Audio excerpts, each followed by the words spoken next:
बिहार विधानमंडल का बजट सत्र आज से शुरू हो रहा है। सीएम नीतीश कुमार पहुंच गए हैं और इस बीच सत्ता पक्ष और विपक्ष आमने सामने अभी से नजर आने लगा है। नमस्कार, दर्श न्यूज में आपका स्वागत है। मैं हूं अनुराग।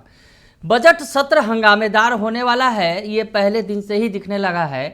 आरजेडी के विधायक मुकेश रोशन का सबसे पहले आपको बयान सुनवाते हैं। सरकार पर हमला बोला है मुकेश रोशन ने, क्या कुछ कह रहे हैं सुन लीजिए आप। बीजेपी साफ कह रही है कि 2025 में भी नीतीश, 2029 में भी नीतीश। जो कह रहे हैं जान लें कि अब जनता उनको नहीं समझ। और नीतीश कुमार जी को तो 6 इंच छोट कर दिया गया, देखे नहीं क्या आप लोग। बीजेपी जो है वो बड़ा भाई के भूमिका में आ गया।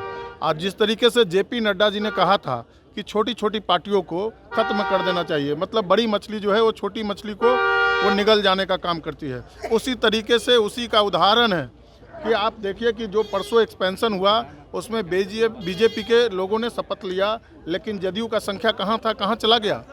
तो आप सब लोग देख लीजिए कि जिस तरीके से नीतीश कुमार जी जो बीमार हो चुके हैं, कुर्सी कुमार जो हैं, उनको धीरे धीरे खत्म करने की साजिश, 6 इंची छोट करने का साजिश जो है वो रच दिया है बीजेपी ने। भाजपा विधायक ये कह रहे हैं कि जिस समय रिजल्ट आएगा 2025 में, उस समय तेजस्वी यादव जेल में रहेंगे, चूंकि डॉक्यूमेंट्स प्रूफ है। अरे सुनिए ना भाई, जब जब चुनाव आता है तब तब बीजेपी और एनडीए के लोग ईडी, सीबीआई, आईटी को आगे कर करके हमारे नेता को तंग और तबाह करते हैं, लेकिन हमारे नेता न तो डरने वाले हैं न झुकने वाले हैं, किसी से डरने वाले नहीं हैं। और तुम लालू यादव जी को जेल में डाल सकते हो, उनके विचारधारा को जेल में नहीं डाल सकते हो। सामाजिक न्याय के हाथ को मजबूत करने का काम आदरणीय लालू प्रसाद यादव जी ने किया, उसी तरीके से आर्थिक न्याय बिहार के युवाओं को दिलाने का काम हम लोग के नेता आदरणीय तेजस्वी प्रसाद यादव जी करेंगे और 2025 में तेजस्वी यादव जी का मुख्यमंत्री बनना तय है। तो सुन लिया आपने कि मुकेश रोशन क्या कह रहे हैं, सरकार पर किस तरह से हमलावर हैं। और अब जवाब भी दिया है सत्ता पक्ष की तरफ से। मंत्री अशोक चौधरी ने, जो विधायक हैं बीजेपी के हरिभूषण ठाकुर बचौल और पूर्व मंत्री प्रमोद कुमार, वो क्या कह रहे हैं सत्ता पक्ष की तरफ से, विपक्ष को किस तरह से जवाब दे रहे हैं, ये भी सुनिए।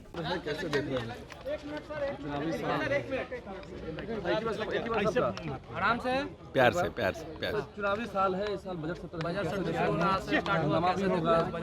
क्यों हंगामा। अब देखिए, अब किसी को हंगामा करना है तो वो अलग बात है, कोई छूट है। लोकतंत्र में आपको अपनी बात कहने का अधिकार है और विपक्ष को अपनी भूमिका का निर्वहन करना है। अपना कोटा भी तो पूरा करना है ना। तो अगर अपना कोटा नहीं पूरा करेंगे तो जनता के बीच जाके क्या कहेंगे। लेकिन 50,000 करोड़ के प्रगति यात्रा जो कैबिनेट से अप्रूव हुआ है, उसकी योजना शुरुआत हुई है और माननीय मुख्यमंत्री जी ने घोषणा की थी कि 10 लाख नौकरी और 10 लाख रोजगार, उसकी भी सीमा बढ़ रही है। तो हम लगता है जब चुनाव में जाते जाते हमारा लगभग 12-12.5 लाख नौकरियां हो जाएगी और रोजगार लगभग 30 लाख के आसपास से ऊपर हो जाएगा। तेजस्वी यादव कह रहे हैं मंत्रिमंडल विस्तार हुआ है, वो आखिरी विस्तार है मुख्यमंत्री का। नीतीश कुमार का ये आखिरी गवर्नमेंट का ये आखिरी मंत्रिमंडल विस्तार है। अब तो आप क्या, अब तो 4-6 महीना में कौन विस्तार होगा। हम लोग की सरकार, हम लोग की सरकार बनेगी। 20 सीट से ज़्यादा, 25 सीट से ज़्यादा आरजेडी और इंडिया गठबंधन इस प्रदेश में नहीं ला पाएगा। लिख लीजिए, ये असेंबली के बाद एक और मानसून सत्र होगा, उसके बाद हम सब लोग जाएंगे चुनाव में। तेजस्वी जी तो इसलिए ये सब बात कह रहे हैं कि उनको डर है कि कहीं आरजेडी में बड़ा भारी तोड़ फोड़ ना हो जाए। अरे ये लोग संपर्क में, अरे वो तो कह रहे हैं कि अब पार्टी आरजेडी समाप्त हो जाएगी। ये लंबे समय से बोल रहे हैं और जैसे जैसे बोलते हैं वैसे वैसे जदयू और मजबूत हो जाता है। पर कह रहे जितना लोग इनकी मीटिंग में जाता है उतना लोग नीतीश जी को देखने के लिए रोड पर रहता है। यही फर्क है दोनों में। एक सवाल है सर कि कांग्रेस के नए प्रभारी है कृष्णा अल्लूड़, उन्होंने मंत्रिमंडल में जो मंत्री शामिल हैं उन पर कहा है कि अरे कौन अल्लुड़ बल्लुड़ कहाँ माथा लगा रहे, थोड़ी हटाइए। चल रहा है अभी तत्काल में। अब सुनिए भाई, सुनिए गंभीरता से। अभी तत्काल में दिल्ली चुनाव हुआ और प्रयागराज में महाकुंभ हुआ। तो महाकुंभ ने सांस्कृतिक राष्ट्र की चेतना फैलाई है और भारत सांस्कृतिक राष्ट्र है, ये महाकुंभ ने बता दिया। और दुनिया के कई ऐसे देश हैं जिनकी जनसंख्या उतनी नहीं होगी, उससे मुकम्मल दोगुना तिगुना लगभग 70 करोड़ लोगों ने कुंभ में स्नान किया। तो ये हिंदू संस्कृति का और भारत की जो सांस्कृतिक राष्ट्र है इसका ये परचम लहराया।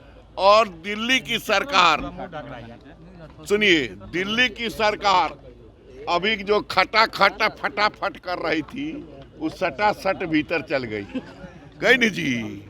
अब उनका जो सीएम हाउस है वो म्यूजियम में तब्दील हो गया है। और दिल्ली की जनता देखेगा कि एक सीएम ऐसे थे जो ऐसे म्यूजियम में रहते थे। तो अब जो है बिहार जो है उसी केजरीवाल के चट्टे पट्टे लोग हैं। जो यहाँ विपक्ष है वो विपक्ष जो है वही केजरीवाल के चट्टे पट्टे है ना जी, है ना। तो जो केजरीवाल का हाथ हुआ वही यहाँ के विपक्ष का हाथ वो कह रहे हैं कि हम माई बहन योजना ला रहे हैं। नहीं, वो माई बहन योजना ला रहे हैं। अरे भाई, महिला को 2500 देंगे, 2500 फिर बात समझिए ना भाई, इससे भी कड़ा योजना दिल्ली में चला कि नहीं। खटाखट फटाफट सटासट फटाफट घुस गया। तो ये जो है ये माई बहन तो उनके मम्मी पापा थे ही। जब मम्मी पापा थे तो मम्मी पापा योजना नहीं चलाए। अब मम्मी पापा हट गए तो माई बहन चला रहे, चलावे, उनकी मर्जी, जो चलना है चलावे। लेकिन एक मंत्रिमंडल का विस्तार हुआ है। देखिए, हमको मंत्री से भी आगे जाना है, मंत्री से भी आगे जाना है। और सुन लीजिए, अभी हम लोग को संगठन चलाना है और बिहार में एनडीए सरकार बनाना है, इसलिए हमको छोड़ा गया है। यादव ने कहा कि ये मंत्रिमंडल विस्तार जो हुआ वो अंतिम है। अब आप लोग की विदाई तय है। आप लोग की विदाई हो गया। यही बात केजरीवाल कह रहा था, यही बात केजरीवाल कह रहा था। पंजाब का भी बारी है, वो चला जाएगा। अच्छा, ये कह रहे हैं कि जदयू पार्टी को आप लोग हाईजेक करना चाहते हैं क्या? काहेला इतना बीजेपी के पास कौन कमी है का लोग की जदयू से लोग को ले आएगा। नौकरी रोजगार की बात वो आपको घेरेंगे। वो क्या करेंगे, वो क्या करेंगे? जब उनको अवसर मिला मम्मी पापा को तो नौकरी दे नहीं सके। जो किया नहीं, अवसर मिला तो उत्सव नहीं मनाया। और आज नीतीश कुमार और नरेंद्र मोदी को अवसर मिला है तो उत्सव मनाने का काम कर रहा है। 17 महीने का कार्यकाल में हमने नौकरी लाखों लोगों को नौकरी दी। लाख हजार तो पूरा नहीं, लाख की बात कहाँ से करेगा। और ये अंतिम मंत्रिमंडल विस्तार है।